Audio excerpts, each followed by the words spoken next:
BR9 TV Telugu news ఛానల్కు స్వాగతం.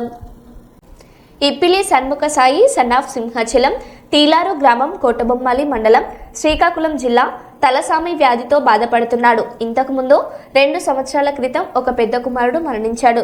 ప్రస్తుతం 36 లక్షలు ఖర్చు అవుతుందని డాక్టర్స్ చెప్పి ఉన్నారు. మద్రాస్ హాస్పిటల్లో ఉన్నాడు. సహాయం కోసం ఎదురు చూస్తున్నారు. తలసామితో బాధపడుతున్న షణ్ముఖ సాయికి ఆర్థిక సహాయం కోసం ర్యాలీ తీయడం, మానవహారం చేయడం జరిగింది. మరి ట్రీట్మెంట్ జరుగుతుంది.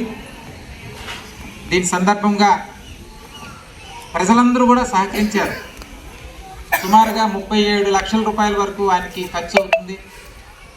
మనందరం కూడా వాళ్ళ తాలూకా ఆర్థిక పరిస్థితి బాగులేని పరిస్థితిలో ఉన్నారు కాబట్టి అందరూ కూడా సహకరించారు. మరోసారి సహకరించవలసిందిగా మనకు తెలిసినటువంటి వాళ్ళు ఎవరైనా ఉంటే, స్నేహితులు అవ్వచ్చు, బంధువులు అవ్వచ్చు, ఎవరైనా సరే ఆర్థిక సహాయాన్ని వాళ్ళకి తలవ చేస్తే మంచి జరుగుతుందనే ఉద్దేశంతో ఈరోజు ఈ యొక్క ర్యాలీని మన తిలారు గ్రామంలో మరి గౌరవ ప్రధాన ఉపాధ్యాయులు మరి 3 స్కూల్స్ ఉన్నాయి మనకి ఇక్కడ. 4 స్కూల్స్ కూడా అందరూ సహకరించారు.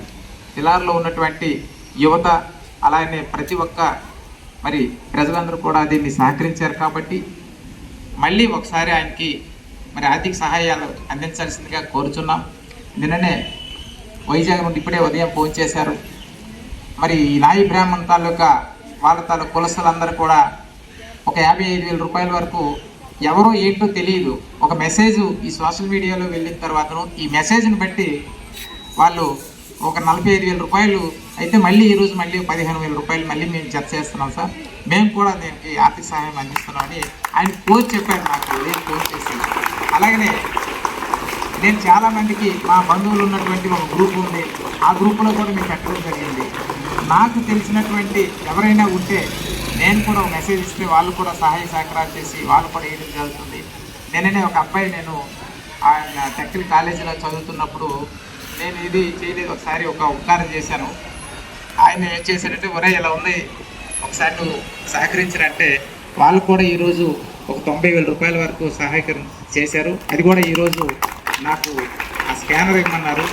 ఆ స్కానర్ ఇస్తే దానికి కూడా 2,000 డబ్బులు పడుతున్నాయి. ఆ రకంగా ప్రతి ఒక్కరు కూడా ముందుకు వచ్చి ఈ యొక్క అబ్బాయిని మరి బ్రతికించుకోవాల్సిన ఆవశ్యకత మనందరిపై ఉందని కూడా మరొకసారి తెలియజేసుకుంటూ, మరి ఈ యొక్క సోషల్ మీడియాలో వచ్చినటువంటి పరిస్థితులుగా నేను కూడా మళ్ళీ గౌరవ అచ్చెన్నాయుడు గారు రాష్ట్ర మంత్రివర్యులు, రామ్మోహన్ నాయుడు గారు కేంద్ర మంత్రివర్యుల దృష్టికి తీసుకుని వెళ్ళాను. అది కూడా మరి ఈరోజు రేపు అది కూడా ఒక 8 నుండి 10 లక్షల రూపాయల వరకు ప్రభుత్వం కూడా సహాయం అందిస్తుంది. అది కూడా LOC వస్తుంది. వచ్చేటప్పుడు అది చెప్దాం అనుకున్నాను. నిన్ననే విజయవాడ వెళ్ళింది. అది ఎందుకంటే ఒక 4 రోజుల ముందే వెళ్ళాల్సింది. అక్కడ డాక్టర్ వాళ్ళు సర్టిఫికేట్ ఇవ్వడం లేదు. ఎవరు డోనర్ ఎవరు ఇవ్వాలి, తండ్రి ఇస్తున్నాడా మరి తల్లి ఇస్తుందా అనే ఉద్దేశంతో కన్ఫ్యూజ్లో ఉంటే లాస్ట్కి నిన్నది ఆ లెటర్ అందడం జరిగింది. నిన్నే విజయవాడ పంపించాం. దాని మీద కూడా గౌరవ రాష్ట్ర మంత్రివర్యులు కూడా మరి లోకేష్ బాబు గారి తాలూకా ఆ ఆలోచనలతో ఆయనకు కూడా ఇది ట్యాగ్ చేయడం జరిగింది. ఆయన కూడా మాట్లాడడం జరిగింది. ఇంకా సరిపోకపోతే మరి రామ్మోహన్ నాయుడు గారి తాలూకా సహాయ సహకారాలు కూడా తీసుకొని ఆయన కూడా మనం మాట్లాడడం జరిగింది.